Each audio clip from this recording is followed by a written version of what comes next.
Is there a defined culture of Intellibus, or does everyone bring their own culture? Is it a collaboration of the willing, or is there a collective trait or principle or purpose?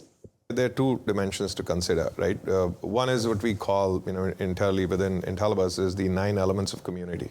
Tell me about the 9 elements. So 9 elements of community is, obviously they say charity begins at home, so community begins with the people, the core team that you have. So, you need to have a very strong team.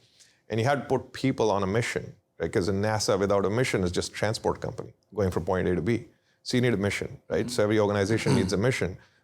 We have a mission, and our mission is to make life simple. And when I say make life simple, it's make life simple for others, and that means putting yourself through a lot of challenges in the process. So it's making life challenging for our people, giving them a real mission to achieve, so as to make life simple for the rest of the world. That's at the core. Because you don't have the core, then you can't build around it.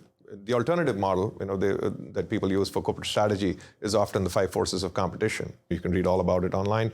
But when we think of the 9 elements, so there's more than the 5 forces. Obviously the internal force, your team, the core team that you have to contend with, keeping that culture together, cohesion. Then you obviously deal with customers and vendors. So those are 2 easy vectors to understand. And you deal with partners and competitors. So those are another 2 easy vectors to understand. So typically you just think of those 5 as your forces of competition that you're dealing with.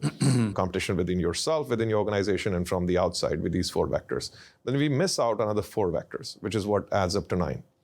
And the 4 vectors that we miss out is the investors and sponsors. That's 1 vector. You typically don't think of your investor every morning when you wake up. You think of your customer because you're customer obsessed.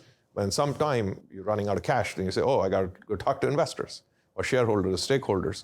So while customer obsession is great, it's really important, but understanding who the stakeholders are is equally important and can be, just an afterthought or something you think about, once in a while.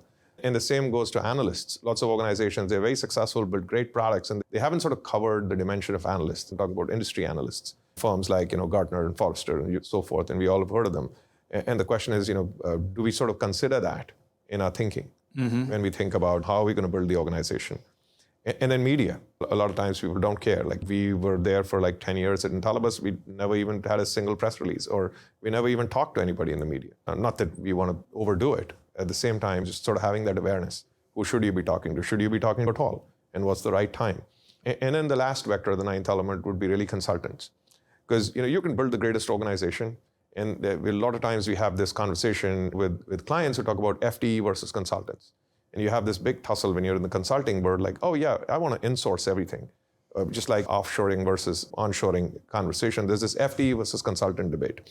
And invariably in that debate, you hire a new person, it'll be like, we're going to hire all FTEs. And it's going to just be very different right now. So I think that's where it's important to recognize that it's not really about the FTE or the consultant.